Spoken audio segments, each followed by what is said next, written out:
Hello everyone, good morning. আশা করছি তোমরা যে যেখানে আছো প্রত্যেকে খুব ভালো আছো আর সুস্থ আছো। আমার আজ আরও একটি নতুন ব্লগে তোমাদের সকলকে জানাই অনেক স্বাগতম। আজকের দিনটা ছিল শুক্রবার আর এখন ঘড়ির কাঁটাতে সকাল 8:30 মতো বাজে। সকালবেলা ঘুম থেকে উঠে সমস্ত বাসি কাজকর্ম সারা হয়ে গেছে। তারপরে ছেলেকে গিয়েছিলাম স্কুলে দিতে, ওখান থেকে এসে বাকি টুকিটাকি কাজকর্মর সাথে নিজেকেও একটু দরকার ওই যে কেয়ার করার। আসলে সকালবেলা ঘুম থেকে ওঠার পর আমার এত পরিমাণে মাথা যন্ত্রণা হচ্ছিল, মানে কি বলতো, একদমই ভালো লাগছিল না, কোনো কাজকর্ম করতে একদমই ভালো লাগছিল না।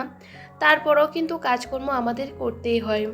যাই হোক, সকাল থেকে আর কোনো ভিডিও শ্যুট করিনি। আসলে যখন শরীরটা খারাপ থাকে তখন কোনো কিছু করতেও ইচ্ছে করে না, আর ভিডিও তো করতে ইচ্ছে করে না। তবে একটা দিন তোমাদের সাথে ভিডিও শেয়ার না করলে আমারও কিন্তু ভালো লাগে না। একার সংসারে নিজের খারাপ লাগা ভালো লাগা কারোর সাথে আমি শেয়ার করতে পারি না। তোমাদের সাথে কিন্তু আমি অনেক কিছুই শেয়ার করতে পারি। সকালবেলা ঘুম থেকে উঠে মাথার মধ্যে এত তেল আর জল দিয়েছি বন্ধুরা, পুরো মাথাটা ভিজে ভিজে হয়ে গেছে। তারপরও এত মাথা যন্ত্রণা করছিল, আবারও এসে বাড়িতে একটু তেল দিয়ে দিয়েছি। নারকেলের তেল সবসময় আমি ইউজ করি। নারকেলের তেলটা না ওই সবসময় শীতকালে কি বলতো, গ্যাস ওভেনে গরম করতে করতে ফুটো হয়ে গেছে, সে কারণে অন্য একটা কৌটোর মধ্যে ঢেলে রেখেছি। যাই হোক, সকালবেলা আমার যতই কাজকর্ম হয়ে যাক না কেন, ঘর দুয়ার গোছানো না থাকলে একদমই ভালো লাগে না। সেটা আমার না, প্রত্যেকটা মেয়ের কাছে মনে হয়। আর এই যে বিছানাটা আমি খুব সুন্দর করে গুছিয়ে নিয়েছি। আর জানো তো বন্ধুরা, এখানেই জায়গাটার মধ্যে দেখি প্রচণ্ড পরিমাণে ধুলো হয়ে গেছে। রোজ দিন কিন্তু এই জায়গাগুলো মোছা হয়, তারপরেও প্রচণ্ড ধুলো যখন থাকে না মুছে আর পারি না। সব সময় আমরা ঘর সাজিয়ে গুছিয়ে রাখি, কিন্তু তার জন্য আমাদের পরিশ্রম করতে হয়। তবে জানো তো, নিজের ভালো লাগা তারপরে নিজের শরীর খারাপটা থাকলে না একদমই কোনো কিছু করতে ইচ্ছে করে না। কিন্তু এই কাজগুলো তো আমাকে করতেই হবে, না করলেও ভালো লাগে না। অনেক সময় মনে করি কোনো কাজকর্ম করব না, শুধু রান্না করব আর খাওয়া দাওয়া করব। আসলে একটা সংসারে অনেক কাজকর্ম থাকে। আমি সব সময় কিন্তু সকালবেলা কোনো কিছু খাওয়া দাওয়া করি না। সকালবেলা শুধু উষ্ণ গরম জল, লেবু এই সমস্ত কিছু খাই। আমি যেহেতু অনেকটাই হেলদি হয়ে গেছি, তার মধ্যে আমি ভাবি যে খাওয়া দাওয়া করলে আমি মনে হয় আরও হেলদি হয়ে যাব। কিন্তু জানো তো, বেশ কিছুদিন ধরে আমার শরীরটা বেশ খারাপ লাগছে। ভীষণ পরিমাণে মাথা মানে যন্ত্রণা করে আর কি, মনে হয় মাথাটা ঘুরায়। আসলে ঠিকঠাক করে একদমই খাওয়া দাওয়া করি না। সকালের খাবার আমি খাই 11টা 11:30 ওই সময়। সেহেতু আমি ভাবলাম, নিজে যদি ভালো না থাকি তাহলে একটা সংসারকে কিভাবে ভালো রাখবো। আমি যদি আজকে শরীর খারাপ হয়েও পড়েও থাকি, আমাকে দেখার মতন কেউ নেই। যেহেতু আমার বর এখানে থাকে না, তারপরে আমার বুঝতে পারো বাপের বাড়ি অনেকটা দূরে, তো সেহেতু আমাকে নিজেকে ভালো রাখতে হবে। আর সে কারণে ভাবি যে নিজে যদি ভালো না থাকি তাহলে অন্যকে কিভাবে ভালো রাখবো, আর আমার এই সংসারটাকেও কিভাবে ভালো রাখবো। ছোট্ট একটা বাচ্চাকে নিয়ে থাকি, অনেক সময় অনেক টেনশান হয় জানো তো। প্রচণ্ড পরিমাণে ইদানিং শরীরটা খারাপ হচ্ছিল, আর তার মধ্যেও কিন্তু কাজকর্ম করে যাই। কাজ কিন্তু কখনোই বন্ধ থাকে না। আমার যেহেতু একার সংসার, বাজার ঘাট আর বাইরে ঘরের সমস্ত কাজ কিন্তু নিজেকেও করতে হয়। একটা সংসারে না অনেক কাজকর্ম থাকে। আসলে কি বলতো, সারাদিনের ভিডিওর মধ্যে ওই যে 10 মিনিট 15 মিনিটের মধ্যে সবটা দেখানো কখনো সম্ভব না। তবে আমাকে বাইরে ঘরের সমস্ত কাজগুলো কিন্তু একা হাতে সামলাতে হয়। তবে ঠিকই আমি সামলাতে পারি। সব সময় কিন্তু চেষ্টা করি নিজেকে একটু ভালো রাখার। আমরা সারাদিন শ্বশুরবাড়িতে কাজ করলেও কিন্তু দেখবে দিনের শেষে আমাদের অনেক কথাই শুনতে হয়, এগুলো কোনো কাজের মধ্যেও পড়ে না। তবে আমরা একটা দিন বাড়িঘরে না থাকলে বাড়িঘরের অবস্থা কি হয়, যারা যায় তারাই শুধু বুঝে। যাই হোক, তোমাদের সাথে অনেক কিছুই শেয়ার করতে ইচ্ছে করে, তবে মাঝে মধ্যে নিজের মনের কথা সবসময় মনের মধ্যেই রাখার চেষ্টা করি।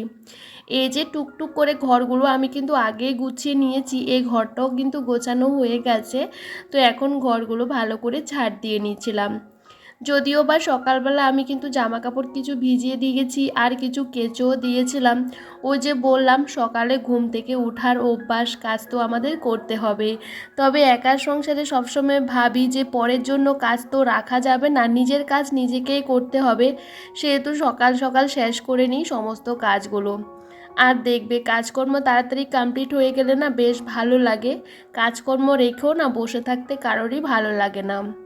আর এখন এই যে টুকটুক করে ঘরগুলোকে গুছিয়ে নেওয়ার পর এখন ভালো করে ঝাড় দিয়ে নিচ্ছি, কারণ ঘরগুলো মুছবো। ছেলেকে যেহেতু স্কুলে দিয়ে আসলাম, ভাবলাম টুকটুক করে কাজগুলো সেরে নিই, আবারও ছেলেকে আনতে যেতে হবে। জানো তো, এই একটা আমার ভীষণ তাড়াহুড়ো থাকে যে টাইমের মধ্যে আমাকে সমস্ত কাজগুলো সারতে হবে। তবে আজকে তোমাদেরকে সেরকম কোনো কাজকর্ম শেয়ার করিনি, আমি অনেক কাজ কিন্তু সকালবেলাই সেরে নিয়েছি। আর এখন এই যে বারান্দাটাও ঝাড় দিয়ে নিচ্ছি। আর এই বারান্দাটা আমাকে কিন্তু সকাল থেকে অনেকটা ভার ঝাড় দিতে হয়, যেহেতু একদমই খোলা বারান্দা। আর জানো তো প্রচুর ধুলো এটা সেটা কিন্তু চলে আসে। আর আমার ছেলেও কিন্তু সকাল থেকে ও যে স্কুল থেকে আসার পর এখানেই খেলাধুলা করে। আর জানো তো বন্ধুরা, একদমই ভেঙেও গেছে। যাই হোক, কিছু করার নেই, যেরকম আছে সেটাকে কিন্তু পরিষ্কার করে গুছিয়ে রাখতে ভালোবাসি। আর এখন কি বলতো, ঘর মুছবো তার আগে জলের বোতলগুলো খালি হয়ে গেছে, সেখানে জলের বোতলে ভর্তি করে রাখলাম জল। দেখবে যেখানে জিনিস যেখানে রাখলে ভালো লাগে সেখানে রাখার চেষ্টা করি। আর এখন তো ভীষণ পরিমাণে গরম পড়ে গেছে, আমাদের এখানে ঘন ঘন জলও খেতে হয়। আর যখন বোতলগুলো খালি থাকে তখন ভীষণ বিরক্তিকর লাগে, জল খাওয়ার সময় আবার জল ভরতে হয়। আজকে বেশ অনেকটা দিন হয়ে গেছে মানি প্ল্যান্ট গাছগুলো না একদমই ধুয়ে পরিষ্কার করে রাখছিলাম না, কারণ প্রচণ্ড ধুলো হয় তো, সে কারণে একটু ধুয়ে জলটাও চেঞ্জ করে দিয়েছি। দেখবে ঘরের ভিতরে কোনো কিছু রাখলে সেটা একটু পরিষ্কার করে রাখলে বেশ ভালো লাগে। আর মানি প্ল্যান্ট গাছের জল কিন্তু সপ্তাহে 2 দিন অন্তত চেঞ্জ করলে গাছের জন্য অনেকটাই ভালো। সকালবেলা বাসি নাইটি টাইটি সমস্ত কিছু বাথরুমে ভিজিয়ে রেখেছিলাম। আর ছেলের জামা প্যান্ট আরও কিছু কাচার আছে, কারণ শীতের জামা প্যান্টগুলো আমি ভিজিয়ে রেখেছি। এগুলো দুপুরবেলা ছেলে যখন স্কুল থেকে আসবে ওর জামা প্যান্টগুলো ওইগুলোও কেচে দেবো একসাথে, কারণ এখন তো শীতকাল চলে গেছে আর ওর শীতের ড্রেসগুলো তুলে রাখবো স্কুলের আর কি। তো যাই হোক, সমস্ত কিছু ভিজিয়ে দিয়েছি, যেগুলো কাচার সেগুলো কেচে নিলাম। আর এখন চলে আসলাম পুজো দিয়ে এই যে মাথাটা আঁচড়ানোর জন্য। তবে জানো তো বন্ধুরা, একটা সময় মাথার মধ্যে একদমই তেল দিতে চাইতাম না, এখন কিন্তু আমি না ওই যে মাথা যন্ত্রণার জন্য ভীষণ পরিমাণে মাথার মধ্যে তেল দিয়ে রাখি, তখন মুখটাও কিন্তু চেঞ্জ হয়ে যায়। আজকে কিন্তু আমার অনেক আগে ওই যে চান পুজো হয়ে গেছে, এখন বাজে 10:45, ছেলের ছুটি হয় 10:30। তো ভাবলাম আজকে সকালে টিফিনটা করে তারপরে ছেলেকে আনতে যাব। আর আজকে বানাচ্ছিলাম একটু পাস্তা, কারণ জানো তো পাস্তা আমি সেরকম খেতে ভালোবাসি না, ছেলেকে শুধু বানিয়ে দিই। তবে ভাবলাম অনেক পাস্তা জড়ো হয়ে গেছে, জানো তো অনেক দিন আগেই নিয়ে আসা হয়েছিল, সেরকম আর বানানো হয় না, ছেলেও সেরকম পছন্দ করে না।